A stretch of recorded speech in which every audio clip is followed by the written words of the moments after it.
Welcome to this information session. My name is Anthony Wagner, and I'm Associate Director at Transform Mid-Atlantic. We're really excited to share information about our partnership with the Facing Project. We're joined today by co-founder and president J.R. Jamison. This is the third year of our partnership with the Facing Project, and we're currently accepting applications, proposals, which are due on April 26th. For projects that will begin during the 2024-2025 academic year. So without further ado, I'm going to turn it over to JR. Thank you so much, Anthony. We are thrilled to partner again with Transform Mid-Atlantic in this third year, as you mentioned, to bring the Facing Project model to your states and to your member campuses. I do have a quick slide deck I want to pull up to walk folks through a bit of what we are as an organization and how we work with communities. And then I'll bounce it back over to Anthony toward the end to talk a bit about the proposal process, which those are due coming up April 26th.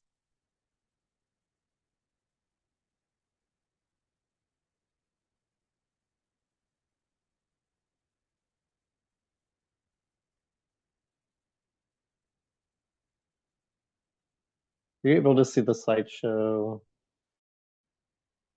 Perfect.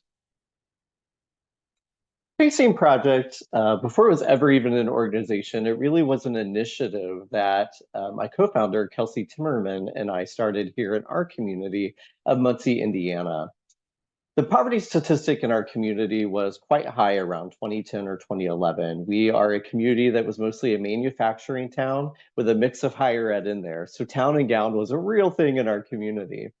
But around that time, many of the factories had begun to close and folks were not leaving for other opportunities. So our poverty rate skyrocketed to about 43%.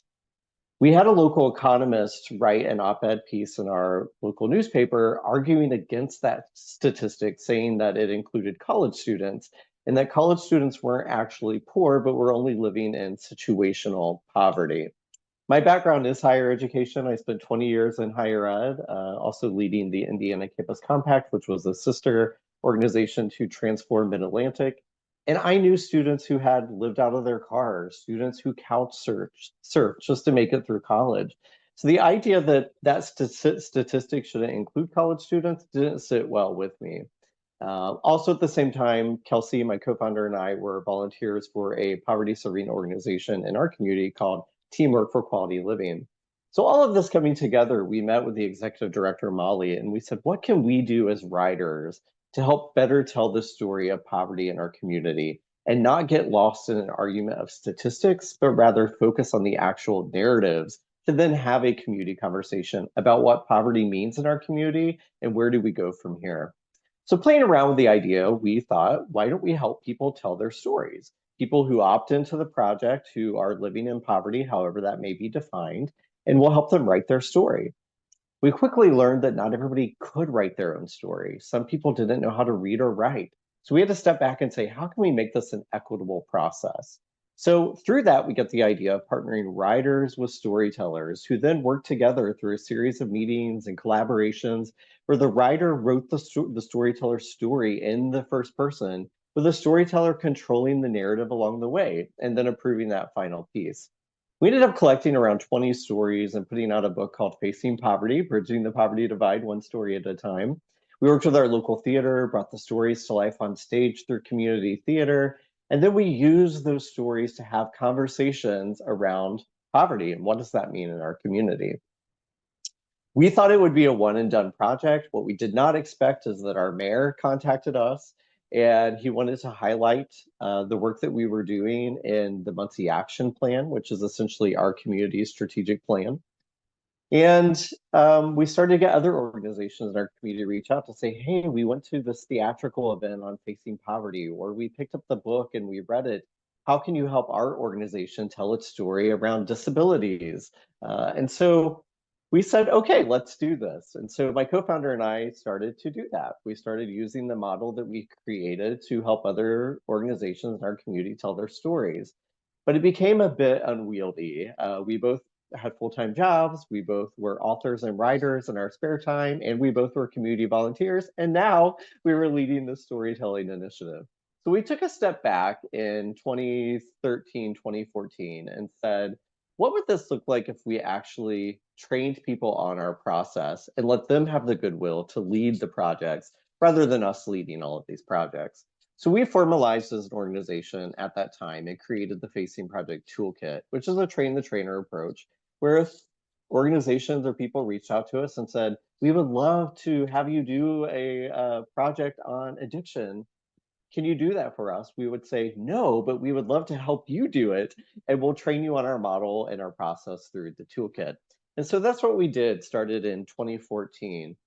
Since that time, 10 years later, we've really grown as an organization to now, this is national, we've actually now become a global organization where we've worked with over 110 communities on every topic you could possibly imagine. The way that we do this is through 4 main initiatives: the community-based facing projects, which is how we would be working with your institutions and your communities. And I'll talk more about what that looks like here in a moment. We have a single stories initiative where if somebody is not connected to a facing project that's happening, but they have a story they want to share, they can connect with us. We'll connect them with a writer and we'll help produce that story. We also, since 2018, have a contract with National Public Radio, or NPR, to do the Facing Project radio show, where we work with voice actors who bring some stories from the archives back to life through story performances, and then we meet with national experts to interview them around the topic or theme of those episodes to have a deeper discussion around that. And then in 2020, we developed the Facing Project Press, which provides an opportunity to get the stories out in a different way for communities. So we have our own in-house design team. We work with Ingram Content Group, which is a national distributor, and we produce books for our Facing Project communities. These are a few examples here that you can see. Our model is fairly simple. Again, it's based on storytelling, but we often say it's actually an act of listening, because through this process, the pairs have to get to know each other over time. They have to get to understand each other's stories and then have the courage to take on that story and write it as if it was their own. And then they also have to have the courage to receive feedback from the storyteller to say, this is not exactly how I would have told the story. And it's a give and take and a work in progress. And then there's the theater piece that goes into that, where the stories are brought to life through monologues on stage, to project the stories out in a different way, to then create community conversations through listening circles, which then the books are distributed throughout your community. Facilitators have conversations with people who have read the book to talk about what the topic that you've chosen means within that community and what place do they have in improving that story. We also just don't do storytelling for the sake of storytelling. We want stories that inspire action. So to give you a few examples of this, we worked with Kansas State University a few years ago to do a Facing Hunger project.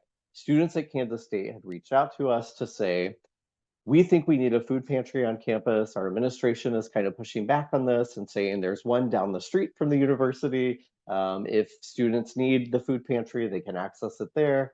But they thought through their stories, maybe they could help convince the administration. So we said, yeah, we'd love to work with you on this process. So that became Facing Hunger at Kansas State.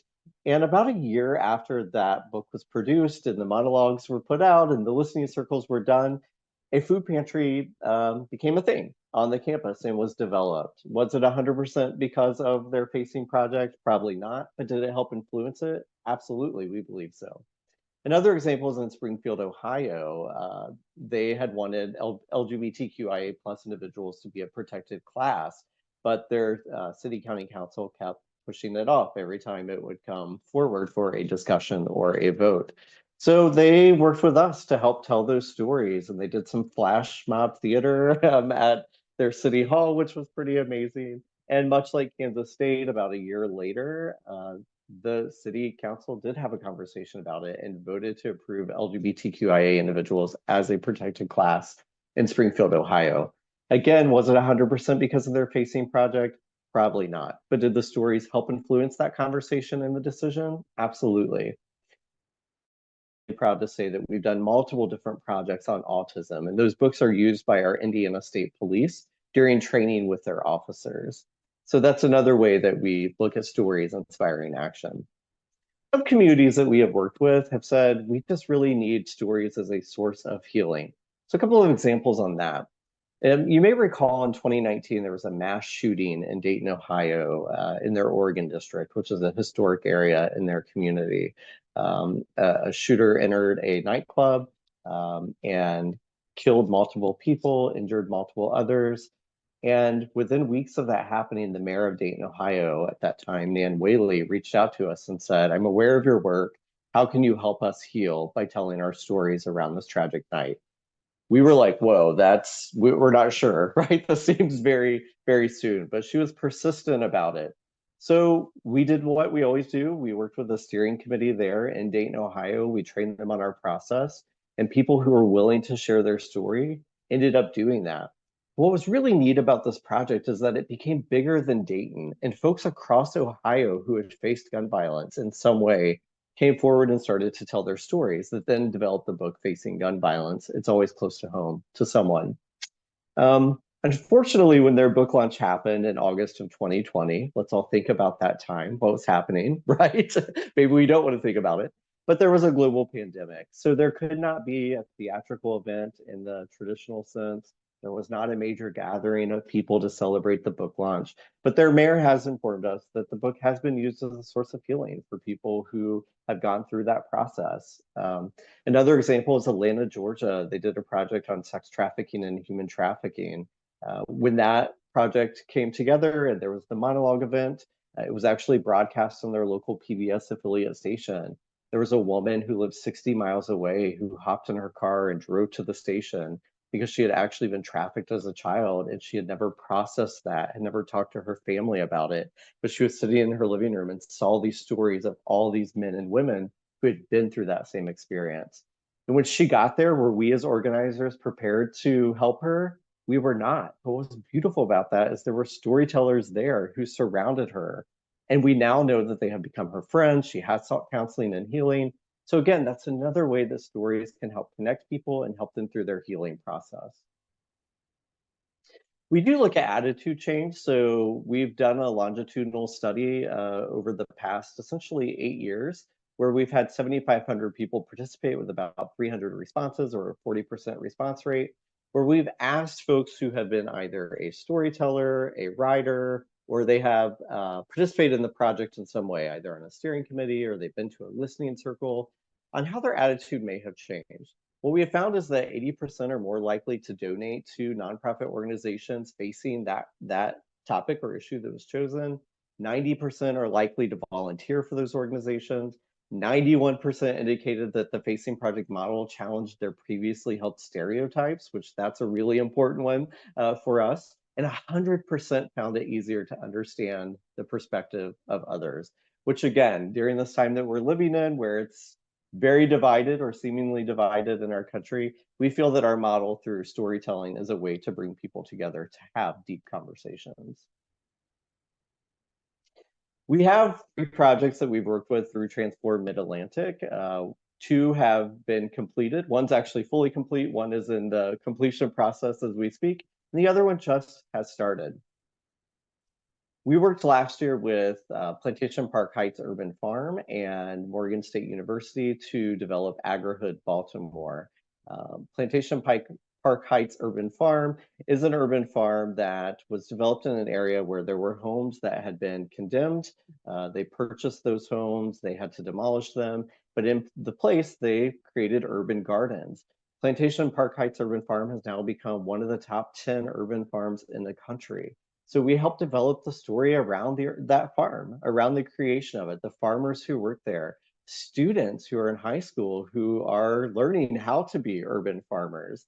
And those narratives are being used to hopefully share what they're doing across the country to inspire other urban farms to pop up in places where people can take back their communities to grow their own healthy food.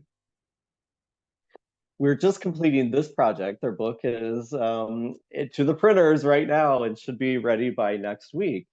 We worked with the University of Maryland Eastern Shore in the community of Princess Anne, Maryland to do Facing Town and Gown.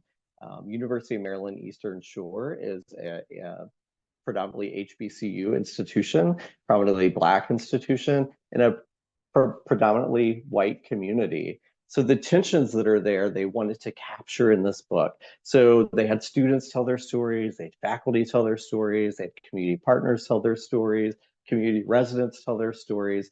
And it's really a beautiful testament of the Princess Anne community. And as I mentioned, that book will be available next week, and they'll move into their listening circle sessions where they hopefully can have deeper conversations around this divide in their community. What I don't have a slide on, but was on a previous slide, we just started a project with Johns Hopkins University on facing health injustice. So it will be focusing on health disparities in the Baltimore area. How the Facing Project works with communities, and we define community broadly. So when we say community, that means higher ed institutions, it means nonprofits, that may mean businesses or governing organizations. So we say community broadly. But the way we work with communities, which would be a steering committee of all those people put together, are through affiliate, partner, and sponsor. The way that we're working with Transform Mid-Atlantic through this partnership is at the affiliate level, and it's at a discounted rate. And I'll let Anthony talk more about that here in a moment. These are our 3 levels and what we offer. But when you look at the affiliate level, we provide the Facing Project Toolkit, which is about a 180-page guide that is electronic that we send to you. We will meet with your steering committee to walk you through the process of the toolkit. We're always there, available throughout the entire process to check in with you. And also, if you have questions about the toolkit that you want to revisit, we're always available for a phone call and a chat to talk through that. But we train your steering committee on the toolkit and creation of a timeline for your project. Once writers are recruited for the project and storytellers, we lead them through a writer and storyteller training. It's about an hour and 15-minute process where we train them on the Facing Project writing model. We put them through empathy exchanges so they get an opportunity to test out the model in real time. And then we work with them on developing first lines and what makes a story engaging. From there, the stories are created between writer and storyteller, where we then work with your team on editing. So we provide 2 rounds of edits, where we provide a first round of content edits, where we're also watching for third-party mentions, and then we provide copy edits.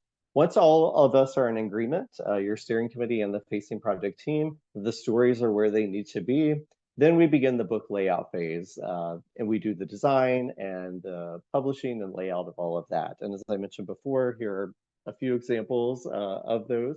You may have seen the one on the screen. That's another example of a book cover. And we publish those books for you. You do receive 200 copies as an organization working with us. But of course, if you need more copies beyond that, we're happy to work with you. That's just typically what comes at the affiliate level. We do ask to use the stories as well. So storytellers and writers retain the rights to their stories, but we do have them sign a release where we're able to include them on our website if they allow us to do so, to become a part of our repository of stories, which now is over 2,000 stories in the collection.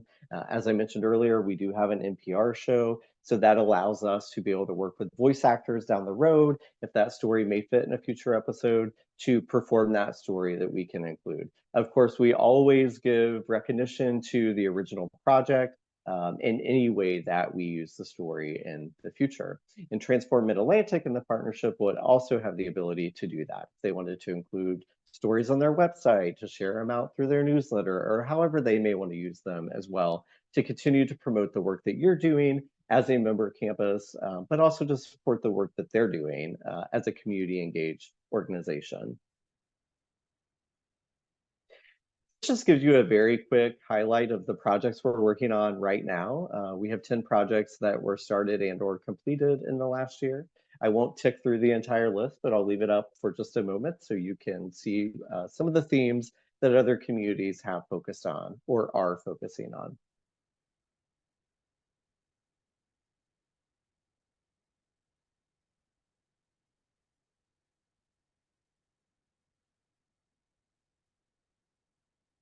Moving on to the application process, and I'll hand this over to you, Anthony, if that's okay, to talk through what this looks like for your institutions. Yeah, thank you, JR. I was getting goosebumps as you were talking about the projects completed by Morgan State and also by UMES, and just how fantastic they've been because of the investment of the people coordinating them who applied long ago actually for those projects, and then the storytellers and the students, the community members who wrote those stories. That they're two wonderful examples, and also the example at Johns Hopkins. But this year for the application process, it's a very brief application that is due on April 26th. And we really basically ask for an abstract. So we ask for the name of the person and the institution, obviously, and contact information of who's putting in the application. And then an abstract that covers various aspects of the issue, the topic that you're facing, and how it's really connected to both the institution or its partner's mission and strategic priorities around civic and community engagement, as well as Transform Mid-Atlantic's mission and our priorities as an organization that supports the public purposes of higher education. So we are accepting applications for projects that focus on really kind of three big priority areas. And one of them is related to our Justice, Equity, Diversity, and Inclusion, or JEDI initiative, and the intersection of those issues with civic and community engagement programs. The second is projects related to global citizenship and sustainable development.